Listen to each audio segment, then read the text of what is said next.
Hola, buen día.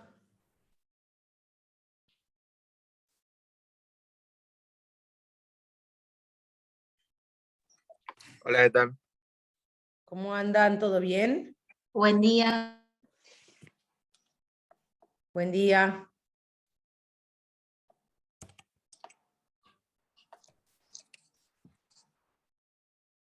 Bueno, arranquemos. ¿Dudas de la clase pasada?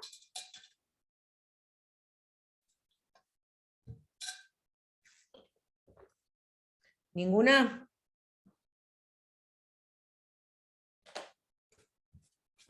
Bien.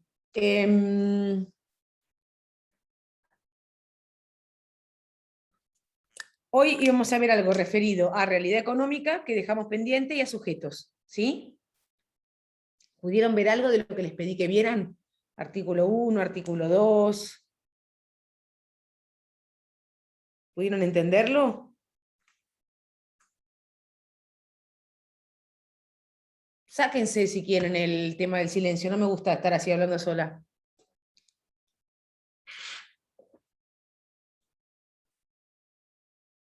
A mí me costó entender el artículo 2. Lo estaba leyendo hace un toque antes de la clase. Sí, El es hecho difícil. el hecho de la verdadera naturaleza, el hecho imponible o la Bien, por eso siempre se lo realidad. quiero explicar, porque aparte es algo que es importante que tengamos claro que puede pasar. ¿Sí? Tal cual, tal cual.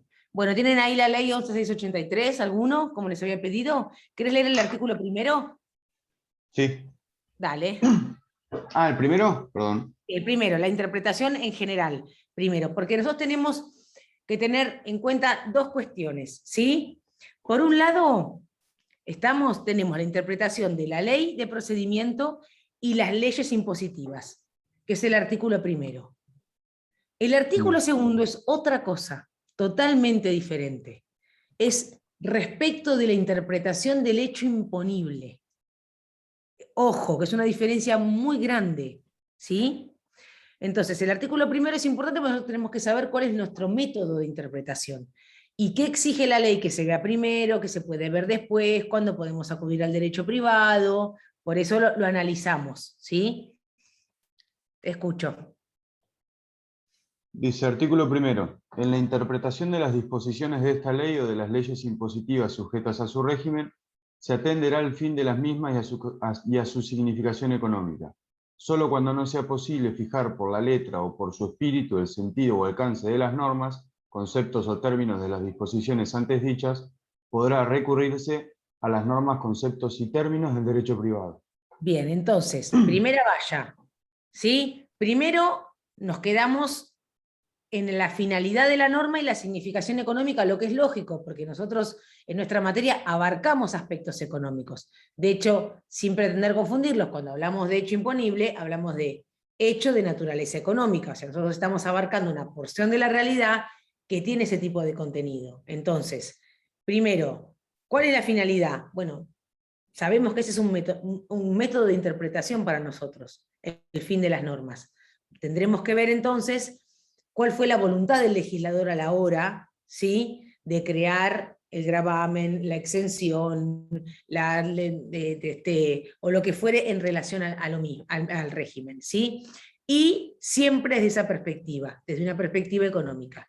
Si de esa manera no lo logramos, ¿sí?, si ni por la letra, ni por el espíritu, el sentido o el alcance, o sea, que ven que va trabajando todos los métodos de interpretación, el literal, ¿sí?, el teleológico, ¿sí? Estamos recién ahí, cuando no podemos dentro de ese sistema interpretarla, podríamos acudir a los conceptos del derecho privado.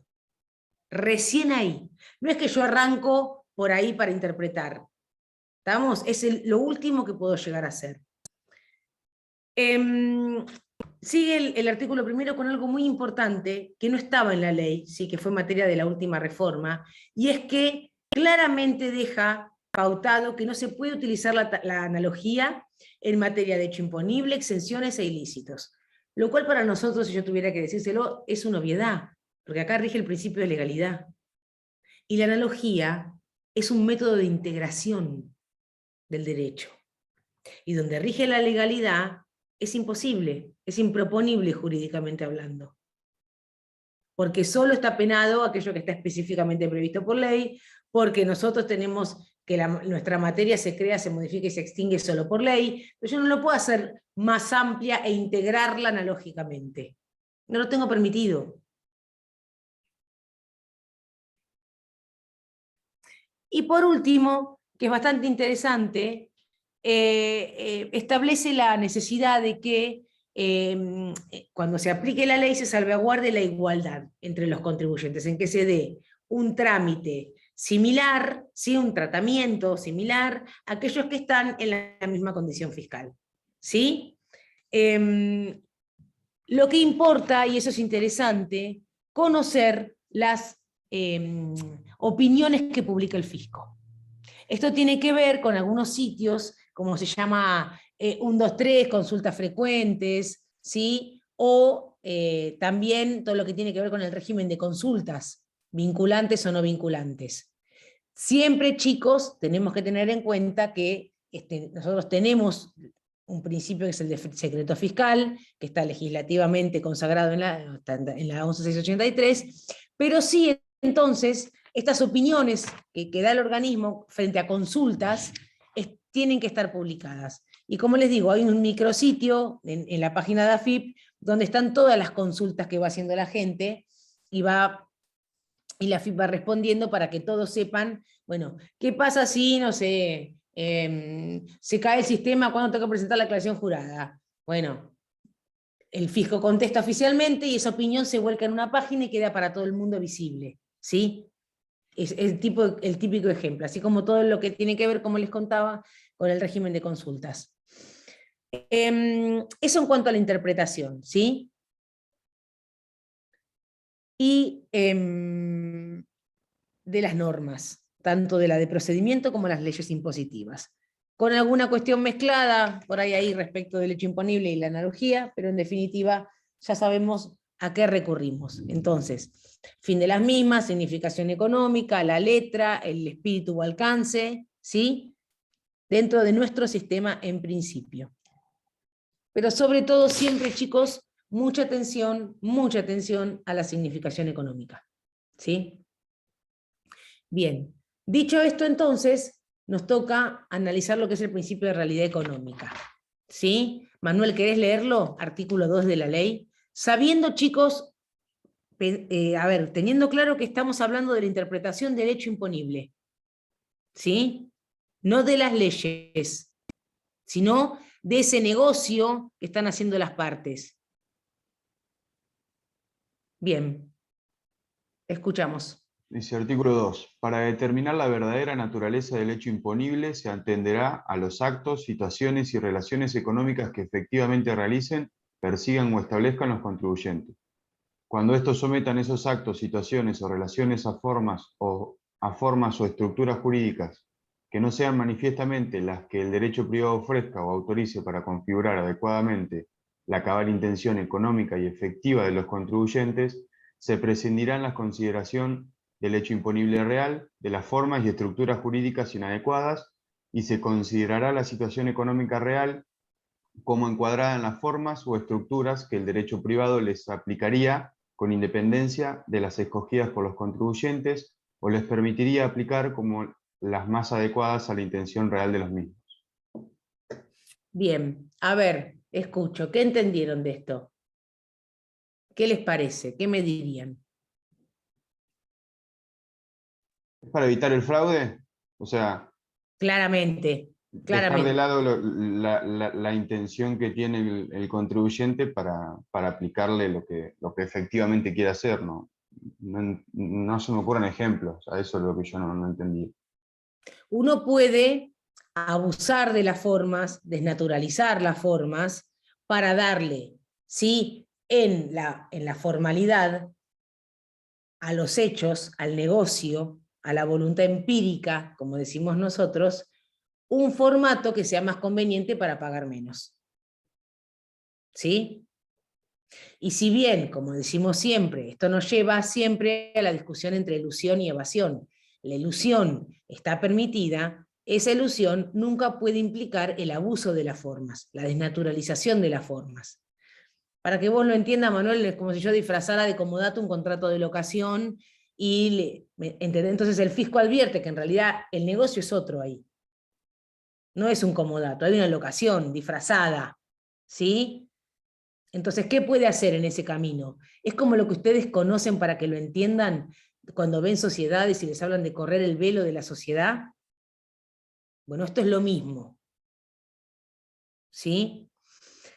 La exorbitancia acá viene dada porque esto lo hace la administración sin necesidad de acudir a la justicia. La recalificación se hace puertas para adentro por la propia administración, que te dice, mira, todo muy bien, pero para mí esto es tal o cual negocio, no es el que vos me estás mostrando, por esto, por esto, por esto y por esto, entonces yo corro tu forma o estructura inadecuada, que no es la que refleja la verdadera y cabal intención de las partes, y le doy la forma que corresponde. Y a partir de ahí te cobro. ¿Sí? Siempre se dice que el principio de realidad económica está previsto técnicamente para los impuestos causales, o sea, aquellos que gravan determinados negocios. No para aquellos, como dijimos, que son abstractos, donde en realidad lo que se grava es una determinada forma jurídica. Hay un contrato, sellos, por ejemplo, para que ustedes me entiendan. Graba con los determinados contratos. Bueno, acá sí no rige la realidad económica porque tiene que haber un contrato, ¿sí? Y lo que se grava es el contrato en sí mismo, no el negocio. ¿Sí? Es el instrumento formal, contrato. Lo que sí ha habido y mucho es la discusión de cuándo estamos frente a un contrato o cuándo no. ¿Sí? Porque se le buscó la vuelta. ¿Estamos? A decir, ¿qué exige la norma? Exige que haya un solo instrumento que se autoabastezca. Bueno, entonces, ¿qué hacemos? Bueno, lo hacemos distinto. Hacemos así. Me haces una oferta y me decís que si yo te pago queda aceptada. Entonces yo transfiero el dinero y ahí queda perfeccionado el negocio, pero no hay contrato. ¿Sí? ¿Por qué? Porque si ellos puede ser muy caro. ¿Sí? Pero de verdad muy caro, depende de qué contrato. Imagínense, por ejemplo, ha habido jurisprudencia bastante, casos que ha llevado el doctor Burgoni, que tienen que ver con las petroleras. Imagínense los montos que pueden llegar a manejar. ¿Sí? Entonces, a veces, y eso se fue extendiendo y se fue haciendo común y hoy se usa muchísimo, ¿sí? El tema, en muchas contrataciones, el tema de que no haya un instrumento, ¿sí? Sino que hay una oferta y hay una aceptación. Y tiene dicho la Corte que eso no es un contrato, que no reúne las características, no es un contrato, estoy hablando pavadas, que eso no reúne las características para que esa contratación quede alcanzada por el impuesto de sellos, ¿sí? Porque contrato hay, discúlpenme. Uno habla rápido y por ahí está diciendo las cosas mal dichas. Entonces, tenemos que tener esto en cuenta. ¿Qué puede hacer el fisco entonces? Recalificar. Recalificar los hechos. En principio para los impuestos causados. ¿Sí? Como dijimos. Ver cuál es el negocio realmente, ¿sí? Perseguido por las partes, cuál es la voluntad empírica y correr las formas o estructuras inadecuadas. Y tratarlo como corresponde, de acuerdo al criterio fiscal. Obviamente, chicos, me va a tener que dar razones de ello, me va a tener que dar cuenta de por qué considera que es tal cosa y no tal otra. ¿Sí? Generalmente la realidad económica se da, como venimos viéndolo, y por la manera en la que la norma está redactada, en el aspecto objetivo del hecho imponible. ¿Sí? Hemos visto también, muy pocas oportunidades, pero lo hemos visto, que la FIBLO trabaja en el aspecto subjetivo. Está muy cuestionado, no hay casi jurisprudencia al respecto, técnicamente en realidad no la hay, ¿sí? Creando sujetos, diciendo, hay una explotación comercial, y aparece a nombre de una sociedad, ¿sí? Algo que fue hace unos años muy común. Pero la sociedad no es la dueña.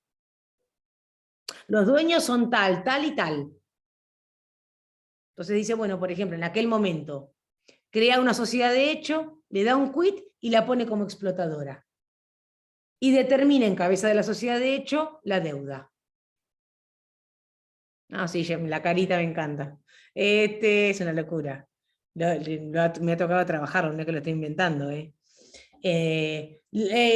local no está a nombre de una sociedad, es de tal persona. Entonces traigo a tal persona, corro la sociedad. Hay casos de sociedades de hecho, hay casos de personas físicas, hay casos de personas físicas por otras personas físicas. En algún momento en Mar del Plata esto se usó mucho, fue como una especie de moda, como digo yo. Duró una temporada, ¿sí? Y se usó mucho para todo el rubro gastronómico.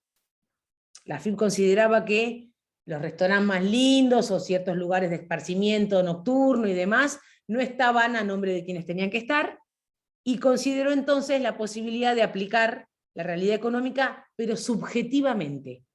Como les digo yo, muy cuestionado. De hecho, en realidad, el principio de realidad económica es un principio que en el mundo viene abandonándose, porque genera mucha inseguridad. ¿Sí? Pero, bueno, acá se usa mucho, generalmente, como les digo, en materia de recalificación del aspecto objetivo, pero puede llegar hasta el aspecto subjetivo. ¿Sí?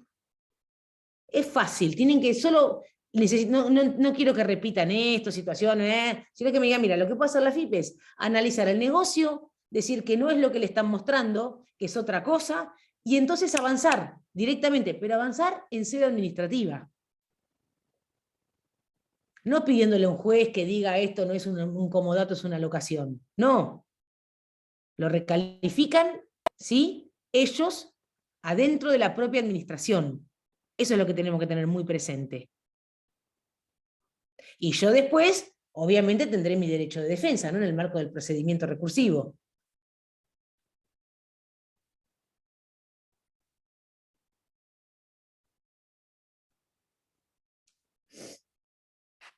¿Saben dónde pasa mucho, por ejemplo? En temas de seguridad social.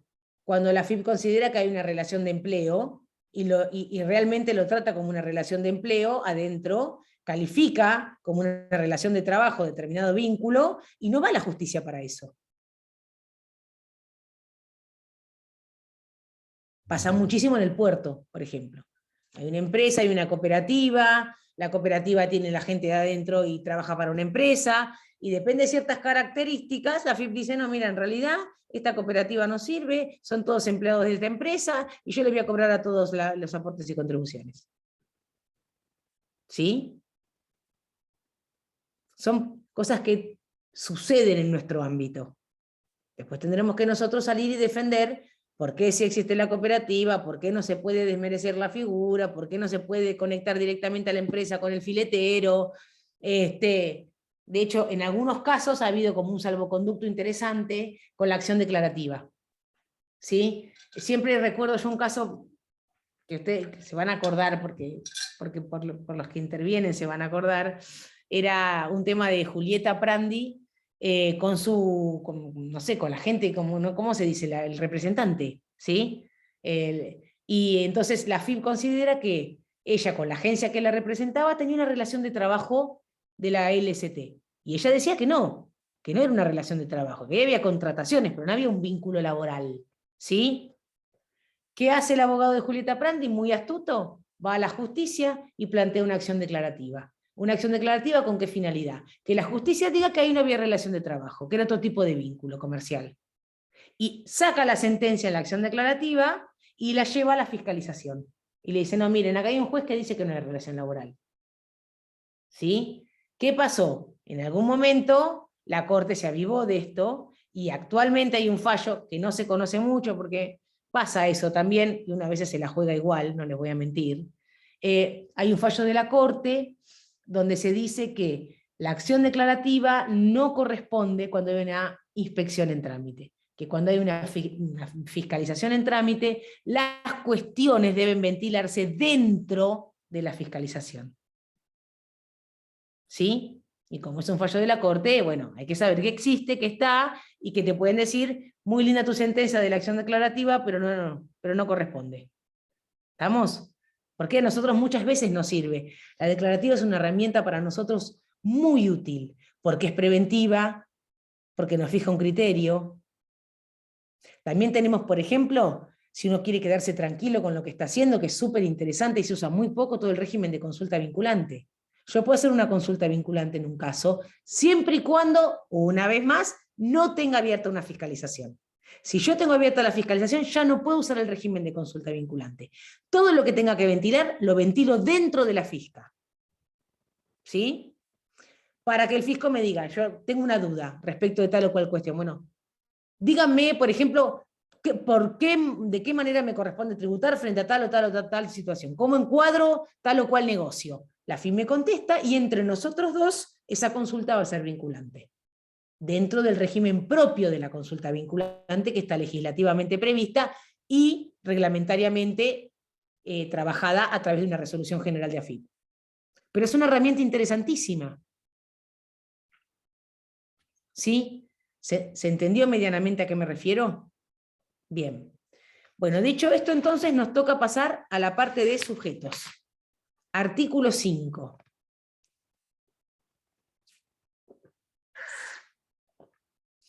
Como bien dice la ley, responsables por deuda propia. Bien. En realidad, el artículo 5 a lo que se refiere es al contribuyente. ¿Sí? Anótenselo.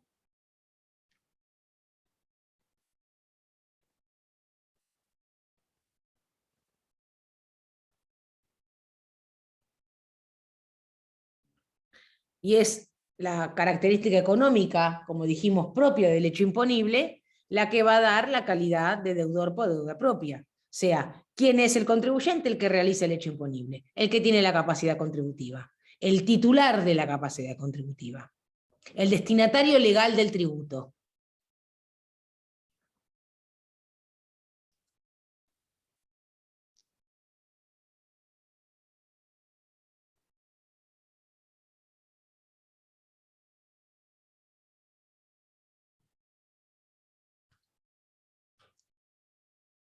¿Qué establece la ley 11.683, como yo digo, en materia de sujetos? Bueno, establece la aptitud y crea ciertas categorías legislativamente que deben ser creadas de esa manera, como son los responsables por deuda ajena y los solidarios. En materia de contribuyentes nos dice quiénes son aptos para ser contribuyentes, a partir del artículo 5.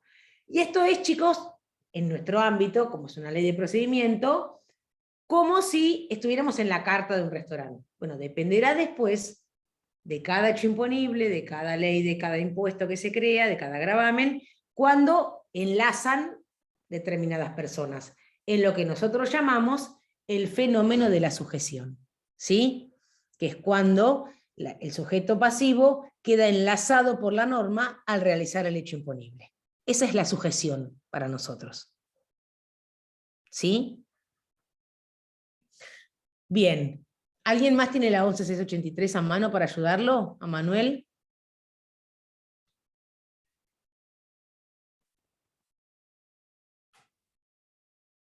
Sí, yo la tengo a mano. Dale, Aldana, buenísimo. Léete el artículo 5. Están obligados a pagar el tributo al fisco en la forma y oportunidad debidas, personalmente o por medio de sus representantes legales, como responsables del cumplimiento de su deuda tributaria, los que sean contribuyentes según las leyes respectivas, sus herederos y legatarios con arreglo a las disposiciones del Código Civil, sin perjuicio con respecto a estos últimos de la situación prevista en el artículo 8, inciso D, son contribuyentes en tanto se verifica su respecto. Es lo que se pide aquí. Quienes hacen más que hablar y no se suman a calumniar ni a arrestar, bueno, empieza a decir. Y después, obviamente, habla de los ataques, los reivindica. Perdón, no sé qué apareció ahí. Es la de mi computadora. Ah. Ahora, Vale, no. especial importancia. Revisten el carácter de contribuyentes. Dale, Aldana. Esta es la definición, chicos. ¿Sí? Bien, las personas de existencia visible, capaces o incapaces. No, el párrafo. Revisten el carácter de contribuyentes, en tanto se verifique a su respecto el hecho imponible que les atribuyen las leyes tributarias, en la medida y condiciones que éstas prevén para que surja la obligación tributaria. Entonces, de las características económicas del hecho imponible va a venir la calidad de deudor por deuda propia, ¿sí?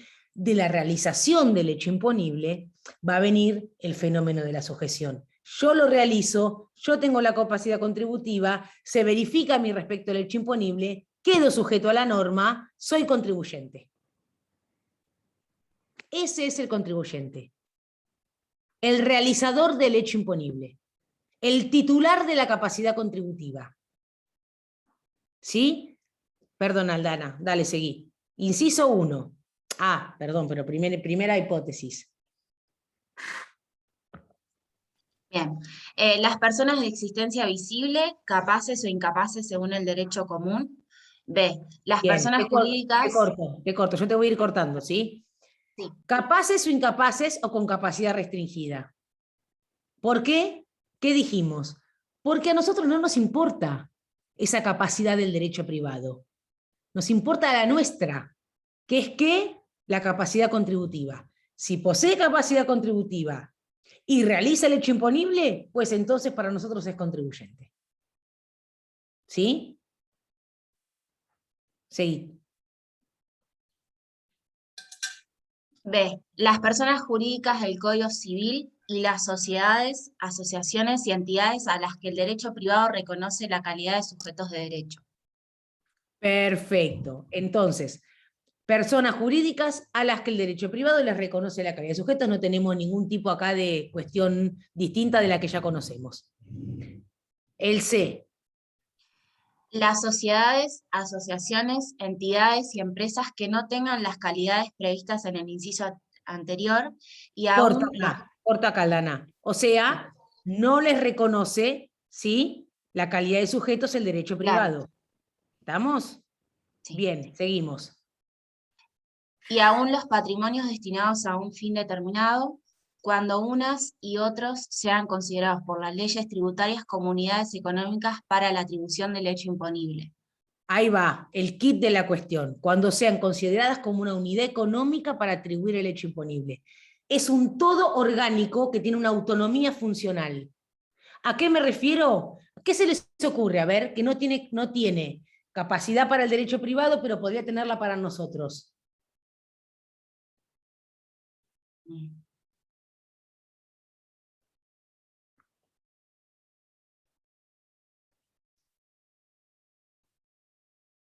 La agrupación de colaboración empresaria, la unión transitoria de empresas, ¿sí? Esas figuras que para el derecho privado no tienen capacidad, para nosotros sí. Siempre y cuando sean una unidad económica. De hecho, se les da un quit.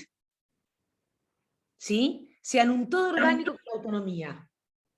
Después veremos cómo son las responsabilidades para adentro, pero para la FIP son sujeto. Es la UTE, es el ACE, ¿sí?, el que lleva a cabo el hecho imponible. No las partes que lo componen. Esa unidad lleva a cabo el hecho imponible. Compra, vende, exporta, importa, es un pool, ¿me entienden? Sí. ¿Sí? Bien. Entonces, personas físicas tengan o no tengan, personas jurídicas tengan o no tengan. Si no tienen, siempre y cuando tengan esta autonomía patrimonial. ¿Estamos? Para hacer una unidad económica que lleva a cabo el hecho imponible. Inciso D. Las sucesiones indivisas, cuando las leyes tributarias las consideren como sujetos para la atribución del hecho imponible en las condiciones previstas en la ley respectiva. Perfecto, otra excepción más para nosotros. Dependerá, chicos, no todas las leyes trabajan sobre las, o sea, no todos los gravámenes, las leyes impositivas, las que crean los impuestos, trabajan sobre la sucesión. Dependerá el caso, el tipo de hecho imponible, la sucesión puede quedar dentro. ¿Sí? Sí. De hecho, a la sucesión se le da un quit. ¿Estamos? Entonces, ven ustedes que es muy distinto. ¿Por qué? Y porque hay una parte, nosotros tenemos todo un estado de indivisión. Bueno, entonces ahí el sujeto es la sucesión. ¿Sí? Bien. Y por último, la última partecita, Aldana, Contanos, léelo. Por último, dice, las reparticiones centralizadas, descentralizadas o autárquicas del Estado nacional, provincial o municipal, así como las empresas estatales y mixtas, están sujetas a los tributos, impuestos, tasas y contribuciones, regidos por esta ley y a los restantes tributos nacionales, Tenés impuestos, un tasas y texto viejo, contribuciones. tené cuidado, Aldana, ¿sí? Ah, sí. Sí. No importa, acá no cambia nada, se redacta diferente, Ajá. pero ojo, porque buscate una ley más nueva. Bien, ¿Sí? sí. Bien, es lo mismo, lo que está diciendo es que el Estado, ¿sí? Centralizado, descentralizado o autárquico, de todos los niveles y estamentos, provincial, municipal y nacional, ¿sí? Está comprendido en, ¿sí?, la ley como sujeto, como contribuyente. Y acá hubo una discusión muy grande. Yo siempre digo que a mí me encantan esas discusiones, pero la ley claramente pone una solución, ¿sí? ¿Por qué? Porque se discute, a ver, ¿qué les parece a ustedes? Que si yo les tuviera que decir, critica la norma, ¿qué te hace ruido de que el Estado pueda ser contribuyente? Yo esa parte de la norma, la verdad, no la entendí nunca, porque se supone que el Estado no exterioriza capacidad contributiva, cuando tiene riqueza. Exacto, Carlos. El Estado no exterioriza capacidad contributiva. Totalmente, no genera riqueza, no hace negocios. Recauda y cumple con sus fines. Eso es de lo que nosotros llamamos la inmunidad fiscal, ¿sí? Del Estado. Es el principio de inmunidad fiscal, que tiene su base, sustento en eso, es decir, ¿cómo me vas a colocar como contribuyente si yo no estoy haciendo? Si uno dijera, bueno, las empresas del Estado, en las que el Estado tiene participación y lo tratara como algo diferenciado, la universidad, por ejemplo, ¿sí? El Ministerio de Trabajo, el Ministerio... ¿Qué negocios hacen para ser contribuyente? ¿Dónde está la capacidad contributiva, como vos decís? Porque la capacidad contributiva, en definitiva, es riqueza. Y el Estado no debería generar riqueza en ese sentido, quiero decir, sino que debería recaudar lo necesario para poder cumplir con sus fines. Más allá de las empresas del Estado y demás, ¿no? Pero, bueno, el legislador lo soluciona colocándolo como contribuyente, pero el paliativo de esto viene de la mano de las exenciones. Entonces, en muchísimos impuestos, el Estado, si bien es considerado contribuyente, está exento. En nuestro ámbito de la universidad, por ejemplo, está exenta en IVA. No es sujeto de ganancias, que ni siquiera queda dentro de ganancias. Pero en IVA, cuando compra, por ejemplo, cuando uno va a comprar, sí, bueno, tengo que comprar hojas, tengo que comprar toner, tengo que comprar escritorios, tengo que comprar bancos, tengo que comprar pizarrones, fibra, bueno, vas con las constancias de exención y el IVA no se cobra. ¿Sí? Entonces, en realidad viene con, si bien es contribuyente, viene como viene todo, con el paliativo por afuera, que es el que va a hacer qué, que acá es donde me interesa entrar con las exenciones, siempre lo traigo acá. La exención lo que hace es neutralizar el mandato de pago. El hecho imponible se lleva a cabo, pero no se traduce en un mandato de pago, porque la exención corta esa cadena, ¿sí?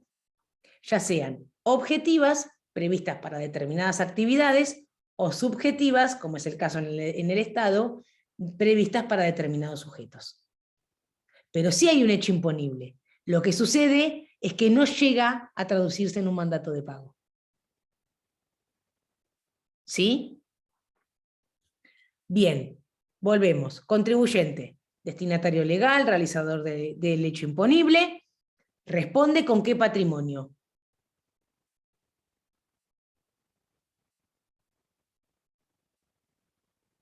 Parece tonta la pregunta, pero quiero que me la contesten.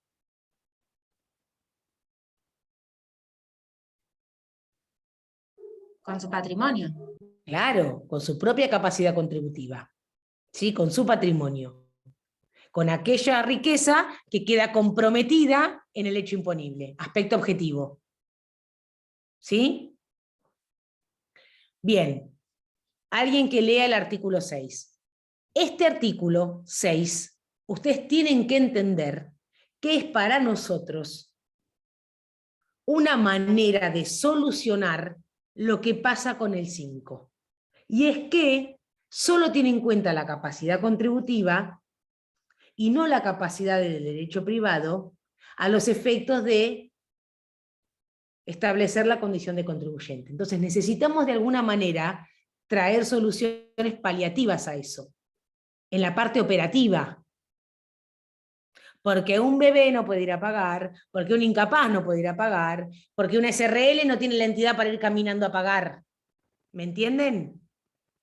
Entonces, eso genera la necesidad de esta categoría de sujetos tan propia nuestra. ¿Sí? Como les digo yo, creo en materia de sujetos, que es donde más vemos presente en materia sustantiva, que es respecto de la única de la cual hablamos sobre el punto, la autonomía del derecho tributario.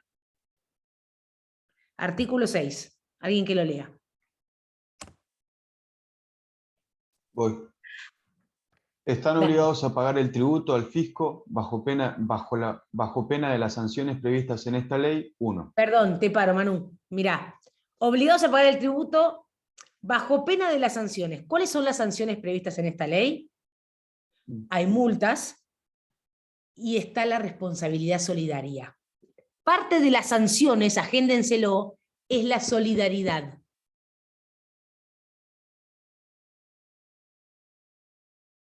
Y ahora sí, al apartado 1, súper especial atención, ¿sí? Porque es lo que define quiénes son estos responsables por deuda ajena. Escuchamos.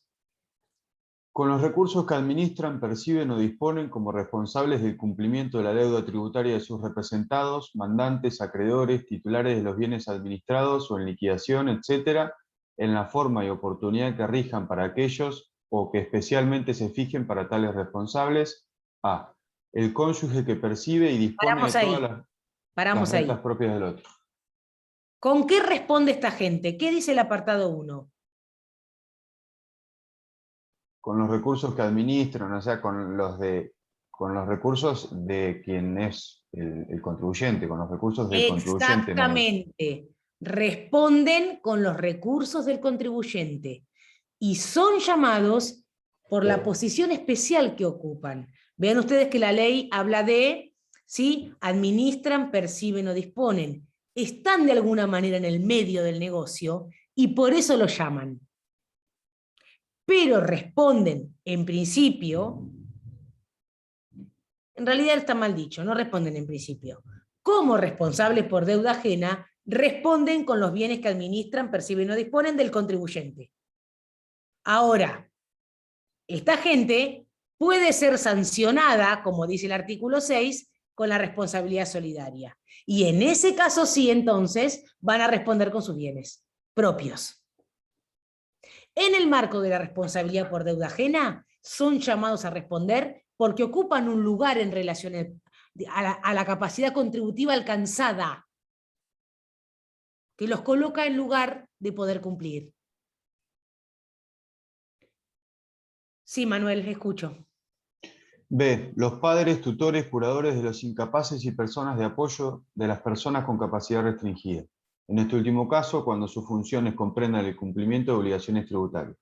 Exacto. C. Bien. Los síndicos y liquidadores de las quiebras, representantes de las sociedades en liquidación, quienes ejerzan la administración de las sucesiones y, a falta de estos últimos, el cónyuge supérstite y los herederos. Bien. Ojo acá, que muchas veces alegremente designamos un administrador, no, ponete como administrador, que no sé qué, que no sé cuánto, y no tenemos ni idea impositivamente dónde lo estamos metiendo. ¿Sí? Ojo. El resto es fácil. ¿Sí? ¿Alguien me iba a hacer una pregunta? No, yo tosí, perdón. Manuel. No, les decía, esto del cónyuge que percibe o administra la renta del otro, bueno, qué sé yo, dejémoslo ahí. Padres, tutores, curadores, capacidad restringida, es obvio, chicos, es quien asiste al incapaz. ¿Sí? Síndicos, liquidadores de quiebras y demás, administradores de sucesiones, también. Y ahora viene algo que para nosotros es importantísimo. Es nuestro padre nuestro para trabajar como abogados. Inciso D. Los directores, gerentes y demás representantes de las personas jurídicas, sociedades, asociaciones, entidades, empresas y patrimonios a que se refieren los incisos B y C del artículo 5. O sea, los que tienen y los que no tienen personalidad jurídica para el derecho privado. ¿Sí? Pero mucho cuidado. Los representantes, ¿sí? Directores, gerentes y demás representantes de las personas jurídicas, sociedades, asociaciones, entidades, empresas, o sea, tengan o no tengan, que sean esta unidad que genera y realiza el hecho imponible. ¿Estamos? Ojo acá, porque nosotros tenemos que saber siempre quiénes son, y tenemos que advertirlo. Porque si la sociedad no cumple, el obligado como responsable por deuda ajena es el socio gerente o el presidente, y va a ser llamado como solidario. Eso quería preguntar yo, ¿es subsidiaria esta figura? Es Sí. decir, primero tiene que haber un incumplimiento del contribuyente para posteriormente poder ir por este artículo. Es sancionatoria, subjetiva, subsidiaria. Pero, ojo Manuel, una vez que la AFIP intimó de pago al contribuyente, le queda expedita la vía. ¿Estamos? Y es algo que antes no se usaba y que hace un tiempo la AFIP, en determinados supuestos, sí lo utiliza. ¿Sí? Obviamente, chicos, es importante, ahora vamos a ver el artículo 8, que sepamos que el solidario tiene la posibilidad de defenderse. También tiene derecho de defensa en el marco de un procedimiento. Pero mucho cuidado porque toda esta gente queda en la mira. ¿Sí? Y si el contribuyente no cumple, que debe hacerlo a través de ellos, son llamados, pero ya son llamados personalmente, como solidarios. Inciso E. Los administradores de patrimonios, incluidos los fiduciarios y las sociedades gerentes o administradoras de fideicomisos y fondos comunes de inversión, empresas o bienes que en ejercicio de sus funciones puedan determinar íntegramente la materia imponible que gravan las respectivas leyes tributarias con relación a los titulares de aquellos y pagar el gravamen correspondiente. Y en las mismas condiciones los mandatarios con facultad de percibir dinero. Bueno. F. Ojo con mandatarios con facultades para percibir, ¿eh? Lo tira ahí al final, como si nada. Ahí podemos quedar nosotros. ¿Sí? Con los poderes. Mucho cuidado con los poderes siempre que nos den. ¿Y para qué nos dan los poderes? ¿Estamos? Yo, por ejemplo, uno tiene cierta traza particular por las cosas que trabaja, jamás acepto de un cliente un poder de administración. Porque ahí me estoy metiendo acá adentro. Otra cosa es un poder para asuntos judiciales con facultades para percibir en un juicio. Pero en ese juicio, si yo tengo facultades para percibir y no se pagan los impuestos que corresponden, soy responsable. Yo tengo causas penales, chicos, por asociación ilícita, donde hay abogados con poderes de administración que están dentro procesados. ¿Sí? Y yo no quiero asustar a nadie, pero no voy a dejar de decirles a ustedes las cosas que tienen que mirar. Porque son jóvenes, porque recién empiezan, y porque nunca vale la pena. ¿Sí? Por más buen cliente que sea. ¿Estamos? Entonces, aprendan a cuidarse y parte saber dónde nos metemos como abogados a veces. Cuando asesoramos empresas, depende del tipo de ejercicio profesional que uno lleve a cabo, pero hay que saber, mandatario con facultad de percibir. Bien, después inciso F. Los agentes de retención y los de percepción de los tributos. Muy bien, ¿saben ustedes qué es esto? ¿Qué es un agente de retención y qué es un agente de percepción?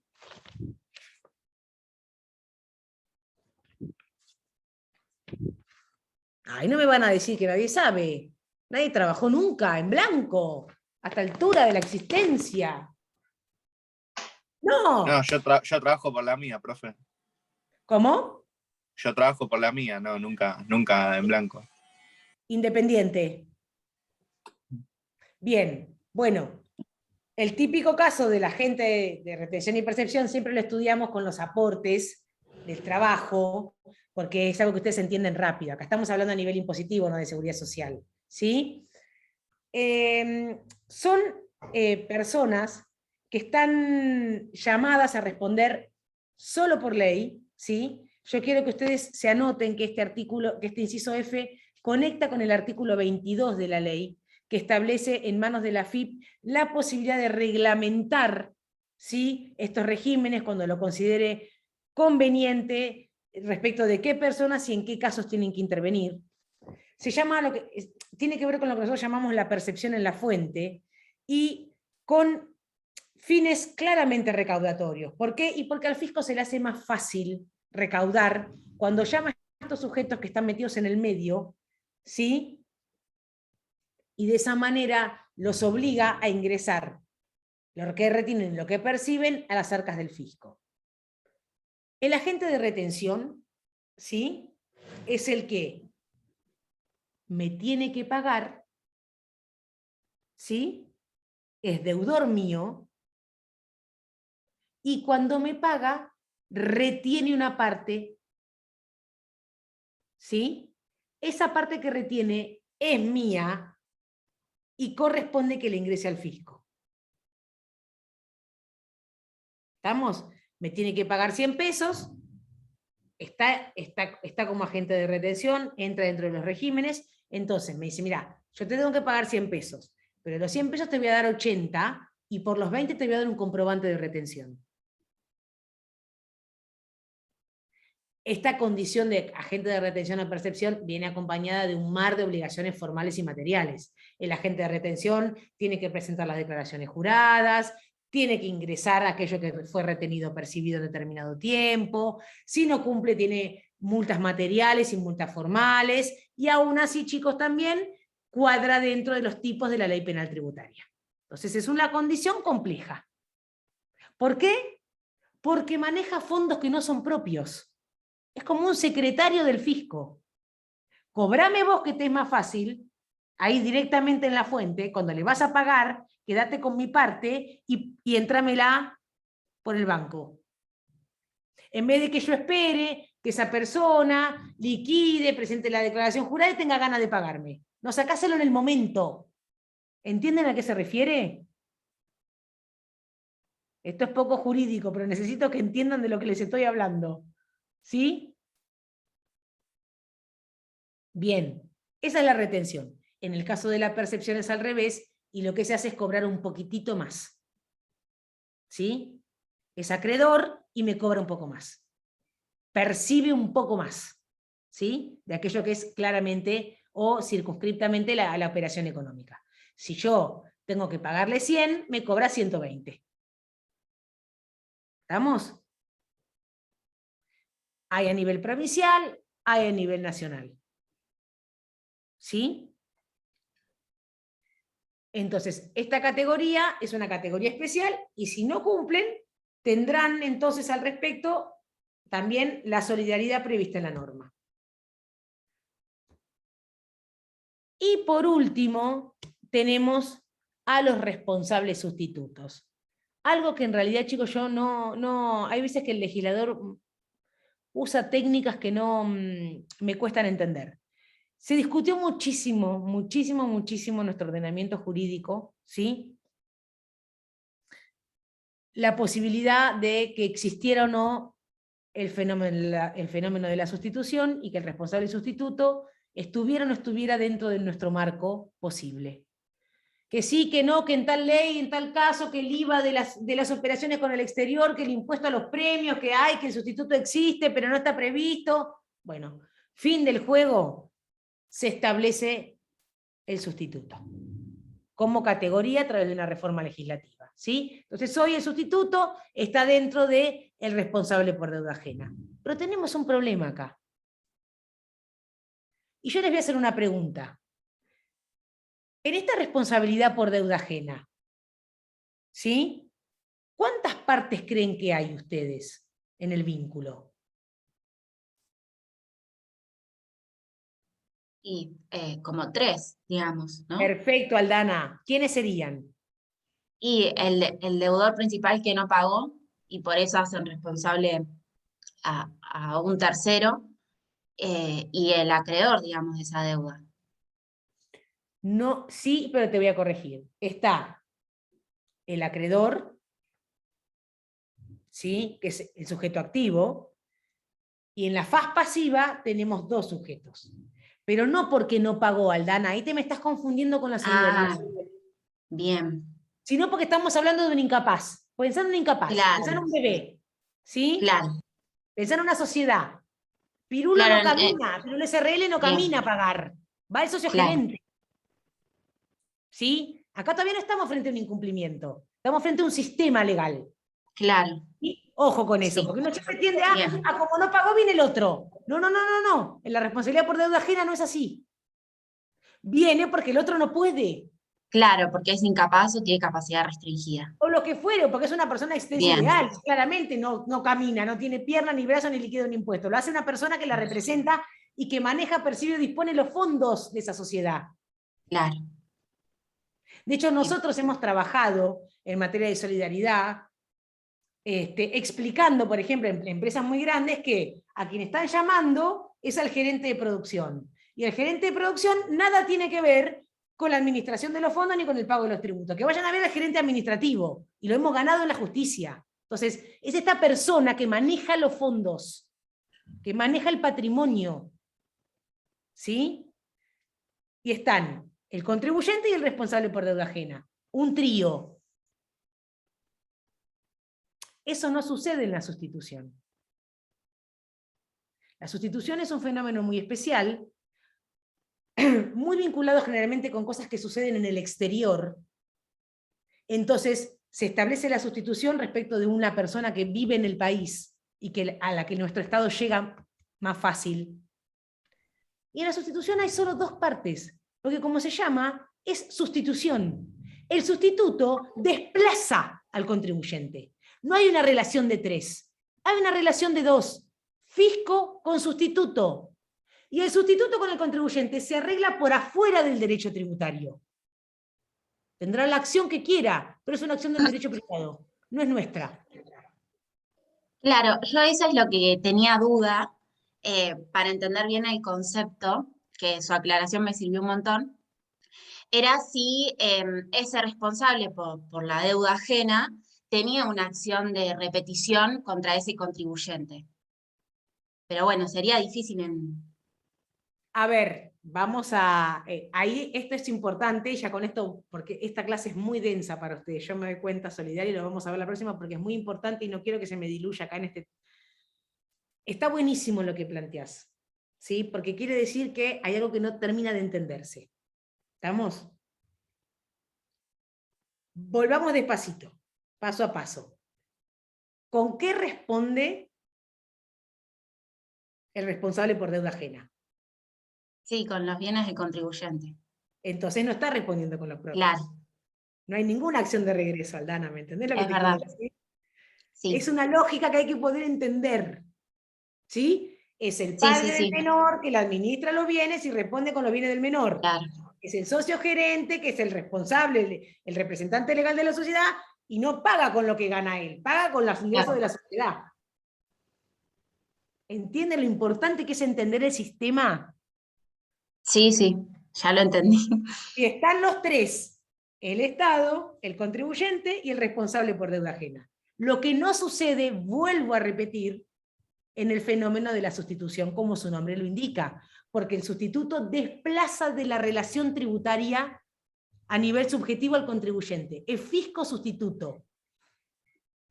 El tipo vive afuera, tiene bienes en el país. La ley de bienes personales dice, tal persona es la sustituta. Yo lo lamento, a mí no me importa el que vive afuera, arreglate vos con él, para mí vos sos responsable. ¿Con qué pagás? Claro. ¿Cómo pagás? Me importa un bledo. Sos el sustituto, sos al que yo voy a ir a buscar. Con el contribuyente arreglate, pero arreglate por afuera del derecho tributario. ¿Estamos?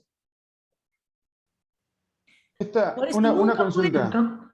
Sí. Perdón, disculpe. Esta sustitución, ¿la ley lo hace sin desconocer la calidad de contribuyente de la persona que está sustituyendo? La ley tiene claro que es el contribuyente, pero establece la sustitución y lo desplaza. O sea, por un tema práctico, por un tema... Exacto, por un tema recaudatorio. Así es. Y muchas veces, como les cuento, relacionado con cuestiones que suceden en el exterior con proyecciones en la Argentina. el caso más claro y más resonado es el de bienes personales respecto de extranjeros que tienen bienes en el país. ¿Sí? No residentes, en impuesto a las ganancias, quiero decir. Y en impuesto a los bienes personales. Entonces, la ley dice, yo llego hasta acá, te elijo a vos y sos vos y yo. Tu vínculo con el otro es tuyo, a mí no me interesa, no me meto, no hay 3, hay 2. Entonces, esta parte del artículo tendría que, digamos, haber sido un Estar en otro artículo lado. aparte. Claro. Estar en otro lado. Tendría que ser el artículo 7, responsabilidad sustituta. Pésima técnica legislativa porque lo único que hace es confundir. ¿Estamos? Yo entiendo que se supone que el sustituto va a responder con los bienes del sustituido. Pero al derecho tributario no le interesa. ¿Estamos?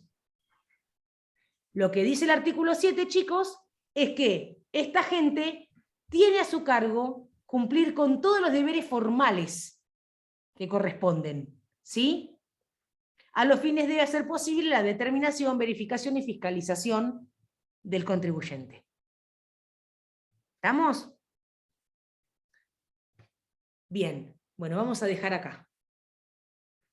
Consúltenlo, trabájenlo, piénsenlo, entiéndanlo, y les pido, por favor, lean el artículo 8. Léanlo 1, 2, 3, 4 veces, así, arrancamos la clase que viene con el 8 y avanzamos. Porque si arranco ahora con solidaridad, vamos a terminar en una ensalada. Sujetos es difícil, ¿sí? Porque es muy distinto a lo que ustedes conocen. Y todas las dudas que tengan, las vemos la clase que viene o me las van consultando. No hay ningún problema. ¿Sí? Pero es muy importante que sepamos de solidaridad, porque es algo que nosotros tenemos que tener claro para asesorar a nuestros clientes a la hora de tomar decisiones en muchos aspectos. ¿Sí? Bueno, chicos, les mando un beso grande, gracias por aguantarme, como les digo siempre, y si Dios quiere nos vemos el lunes que viene. ¿Sí? Dale, hasta luego. Chao. Adiós. Chao, hasta luego, nos vemos el lunes.